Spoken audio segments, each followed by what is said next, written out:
কথায় আছে নতুন বউকে জায়গা দিতে গিয়ে ঘরের পুরনো গিন্নিদের ঘর ছাড়া করার দশা। জামায়াতে ইসলামীর নেতৃত্বাধীন 11 দলীয় জোটের অবস্থা এখন ঠিক তাই। 3 জানুয়ারি 2026 তারিখের সকালটা শুরু হয়েছে এক বিশাল রাজনৈতিক টানাপোড়েনের খবর দিয়ে।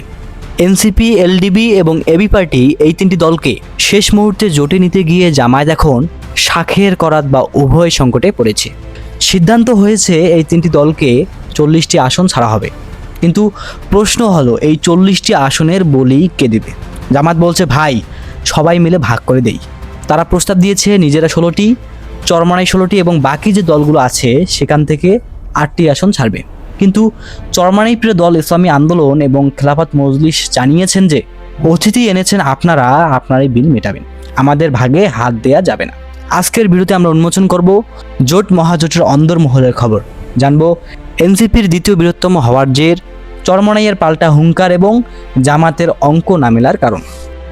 20 জানুয়ারি কি প্রার্থিতা প্রত্যাহার হবে নাকি জোটই প্রত্যাহার হয়ে যাবে? চলুন গভীরে যাওয়া যাক। সমস্যার মোড়ে রয়েছে অঙ্কের হিসাব। আসুন প্রথমে সমীকরণটা বুঝি। জামায়াতে ইসলামী এনসিপিকে 30টি, কর্নেল অলির এলডিপিকে 7টি এবং এবি পার্টিকে 3টি সহ মোট 40টি আসন ছাড়ার সিদ্ধান্ত নিয়েছেন। এখন এই 40টি সিট তো আকাশ থেকে পড়বে না, এগুলো কারো না কারো পকেট থেকে দিতে হবে। জামায়াতের প্রস্তাব ছিল খুব সাম্যবাদী।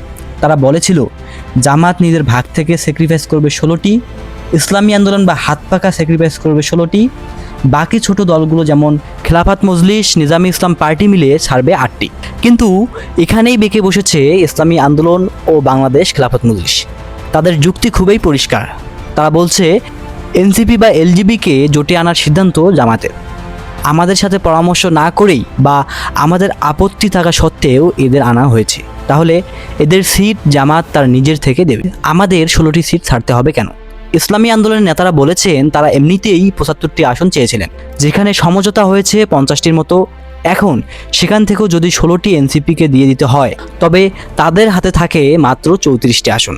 দেশের অন্যতম বড় ইসলামী দল হিসেবে এটা নাকি তাদের জন্য অপমানজনক। জোটের ভেতর এখন চলছে এক ভয়ঙ্কর ইগো ফাইট বা মর্যাদার লড়াই। লড়াইটা মূলত এনসিপি বনাম ইসলামী আন্দোলনের। বিএনপির সাথে আলোচনা ভেস্তে যাওয়ার পর এনসিপি জামায়াতের সাথে এসেছেন এক কঠিন শর্তে।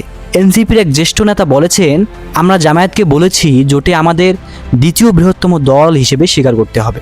এর মানে হলো ইসলামী আন্দোলনের চেয়ে এনসিপিকে অন্তত একটি আসন হলেও বেশি দিতে হবে।